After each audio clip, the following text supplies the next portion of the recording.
voltei. Agora é aquele momento que aquele momento mesmo, né, para você fazer aquela reflexão e saber que você pode recuperar a sua nota, tá? Se você não alcançou a média aí na avaliação anterior, agora é aquele momento aqui, né, de recuperar com essa revisão aqui de recuperação, é isso mesmo. Tô botando fé em você, aluno, então vamos lá. Meu diretor, corta agora para a telinha. Isso aí, aula 48.1. Nessa aula a gente vai estar abordando 4 aulas estudadas, né, na unidade 3. Professora, que aulas são essas, professora? A gente vai estar estudando, né, e você já vai estar estudando aí também, né, com seu material, a aula 38, que diz respeito ao desenvolvimento embrionário, tá bom? A aula 40, que diz respeito ao tecido epitelial, é mais um ponto aí que vocês vão revisar, vão estudar. A aula 43, né, que está relacionada ao tecido conjuntivo parte 3. Quando eu falo tecido conjuntivo parte 3, eu estou falando do quê? Do sangue, né, do tecido linfático, do sistema imunitário que foi abordado nessa aula. E a aula 44, onde você vai estudar sobre a aula do tecido muscular, bom? As características que engloba esse tecido, o tipo celular, a célula desse tecido, tudo isso vocês vão estar estudando. Mas, sem delongas aqui, vamos então fazer aquele apunhado, né, sobre a aula 38. A aula 38, ela abordou o desenvolvimento embrionário. Lembrando, pessoal, que a embriologia é a área da biologia que vai estudar o desenvolvimento do embrião, né, que é desde o momento da fecundação até a formação do zigoto ao seu nascimento. Então, começa, gente, com a fecundação, que é o encontro do espermatozoide com o óvulo, que é os gametas, o encontro desse gameta. A partir do momento que eu tenho o encontro desse gameta, do espermatozoide com o óvulo, o que vai acontecer? Eu tenho o que eu chamo de fecundação. A partir do momento que eu tenho a fecundação, eu tenho o quê? Eu tenho a formação, pessoal, de uma única célula. Essa única célula, ela recebe o nome de quê? De zigoto, isso mesmo. E assim, com relação ao desenvolvimento embrionário, eu tenho fases desse desenvolvimento, que são essas 3 fases aí, que é o quê? A segmentação, a gastrulação, a organogênese e também os anexos embrionários. Então, vamos lá, gente. A segmentação, ela acontece a partir do quê? Da formação do zigoto. Lembra que a professora falou? Né? Que é o encontro do espermatozoide com o óvulo. No momento da fecundação, eu tenho a formação do zigoto. Isso mesmo. E esse zigoto, pessoal, ele vai passar por sucessivas mitoses, divisões. Vocês já estudaram um pouquinho sobre a divisão mitótica, não estudaram? Então, essas divisões mitóticas recebem o nome também de clivagem, o que faz com que o número de células aumente. Então, vai aumentando, vai aumentando, vai aumentando. Ao atingir o estágio denominado de blastocisto, né, o embrião se fixa à parede do útero, né? Ele começa a se organizar, a se multiplicar. Você vai ver assim que esse zigoto ele fica tão multiplicado, é tanta célula, né, que vai se dividindo, vai formando outras, que tem um estágio que a gente chama de mórula, que lembra, pessoal, uma mora ou um cachinho de uva assim em formato redondinho. Então, isso aí são esses segmentos, né, de células, né, dentro desse estágio.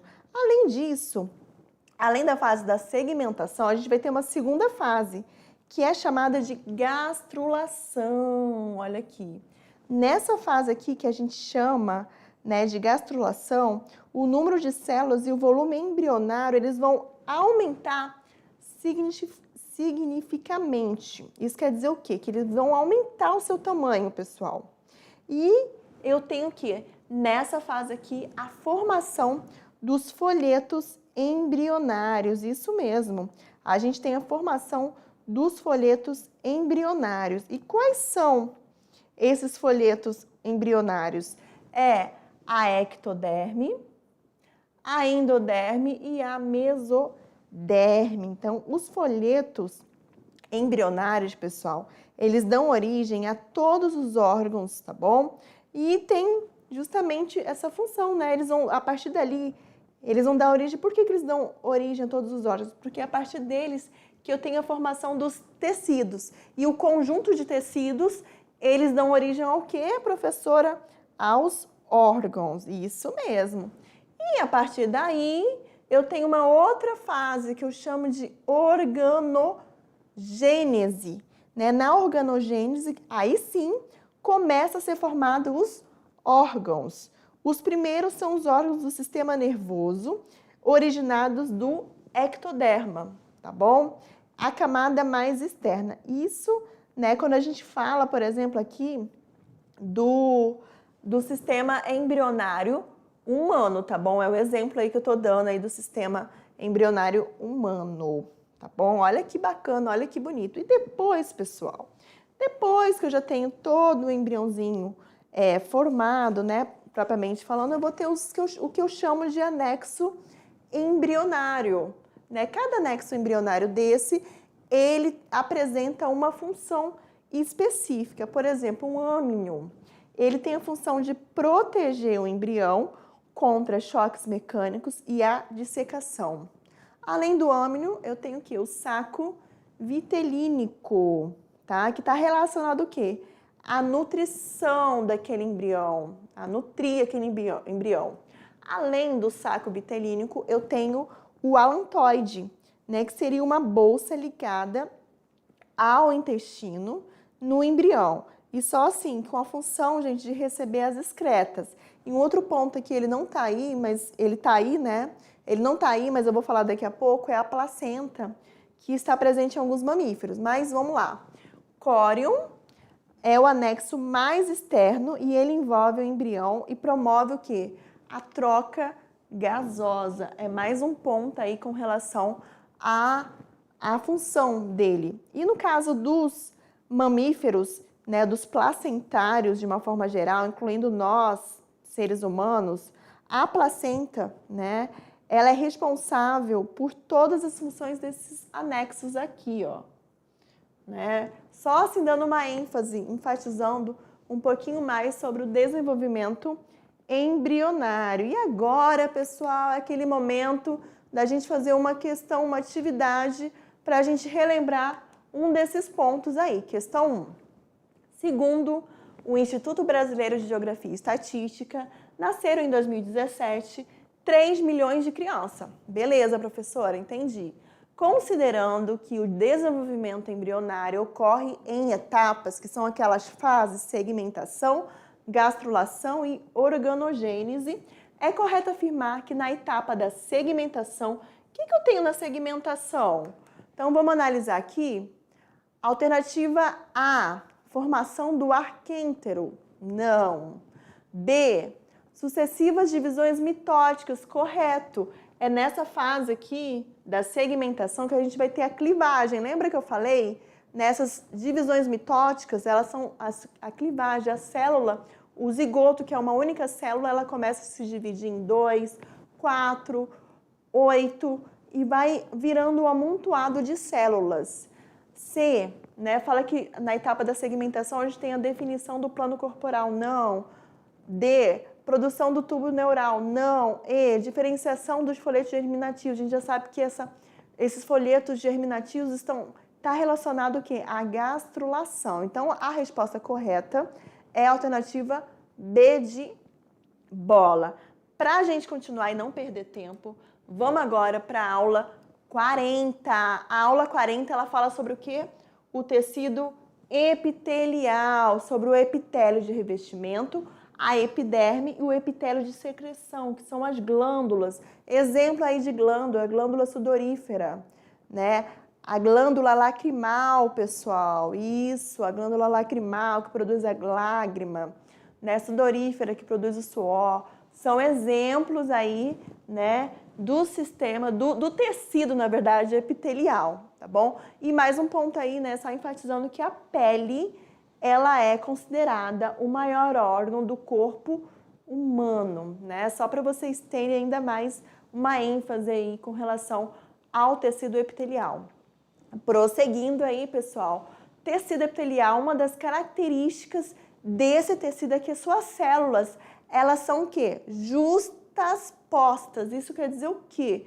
Que as células que formam esse tecido, elas são coladas, tá bom? Não existe espaço entre uma célula ou outra. Então, elas são justapostas, tá? E no tecido epitelial, né, nessa camada aqui, né, se a gente for analisar, não tem vasos sanguíneos não, tá? Isso mesmo. Lembrem da aula do tecido epitelial que eu quero que vocês revejam, né? Para vocês se darem bem na avaliação. Função, professora.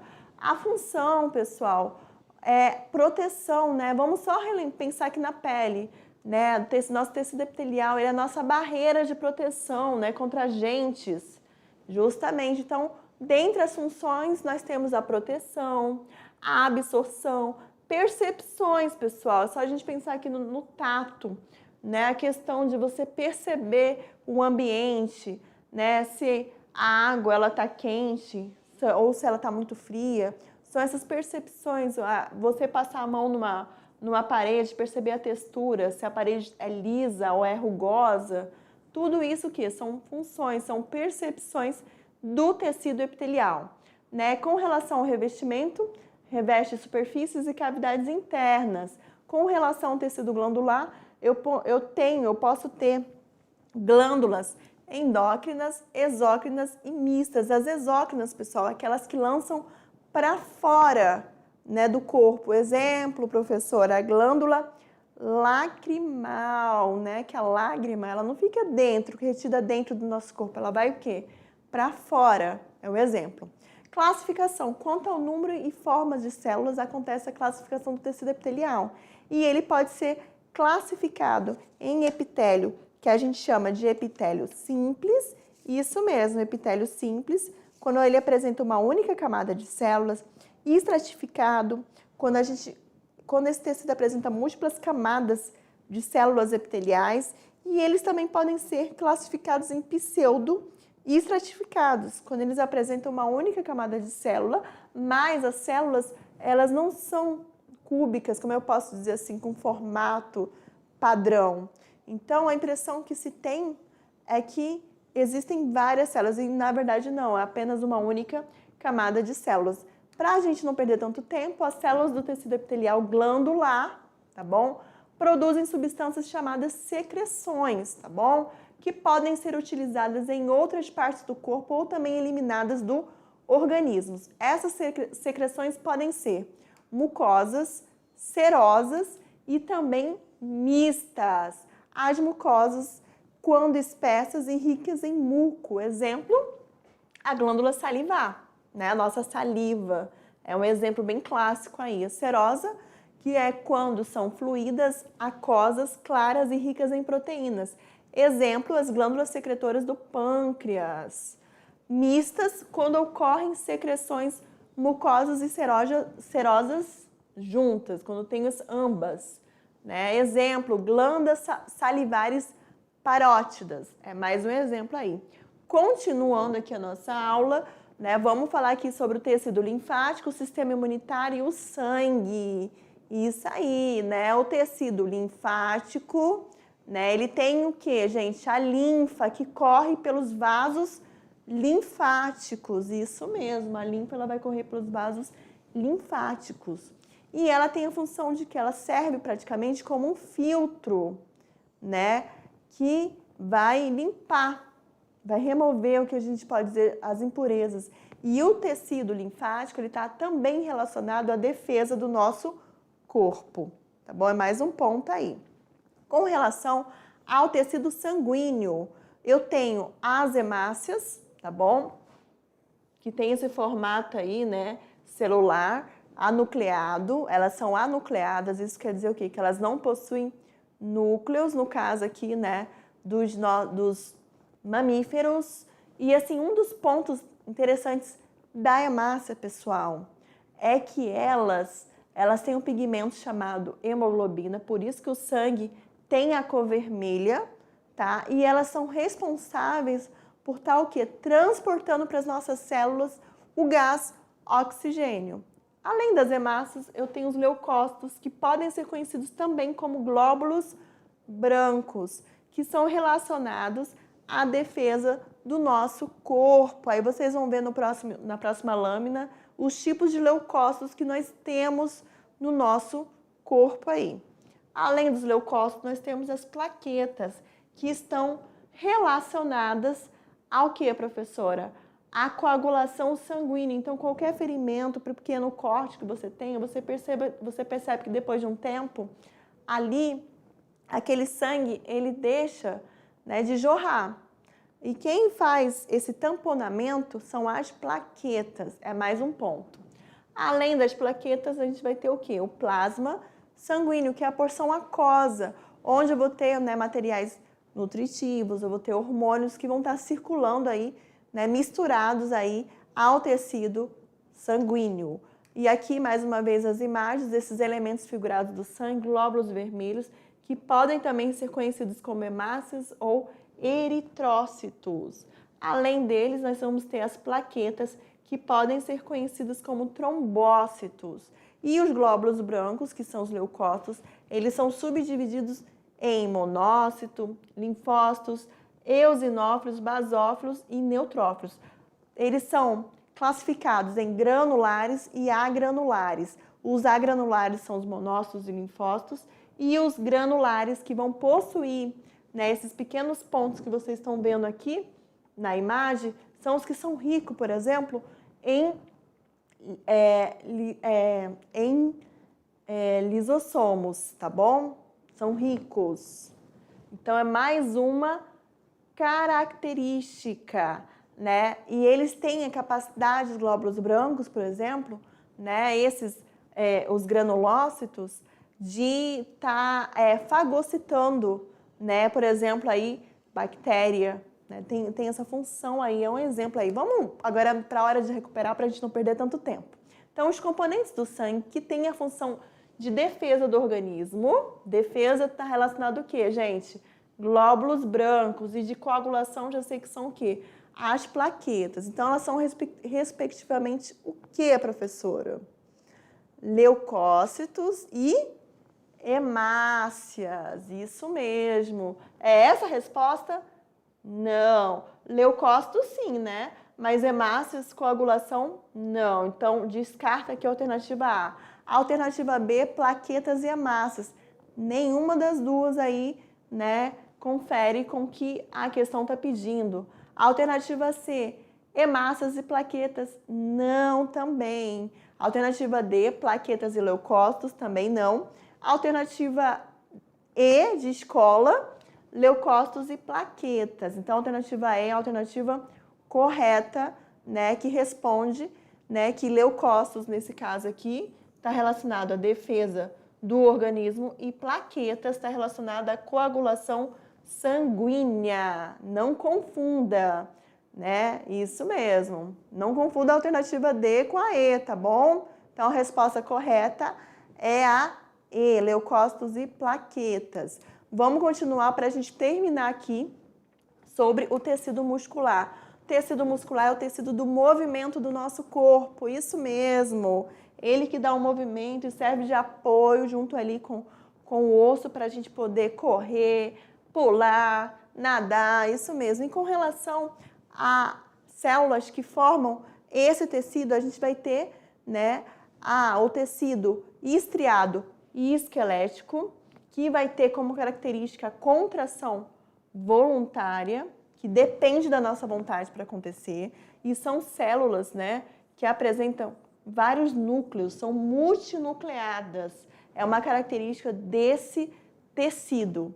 Vamos ter também o tecido liso ou não estriado, que compõe assim os órgãos internos, as vísceras, e ele apresenta o quê? Contração do tipo involuntária.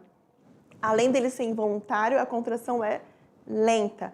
e vamos ter também o tecido cardíaco, que está relacionado à formação do nosso miocárdio, do coração. Justamente, esse tecido também apresenta contração do tipo involuntária, independe da nossa vontade. É mais um ponto aí com relação às características do tecido muscular, tá bom? E agora é aquele momento que já chegou ao fim a nossa aula.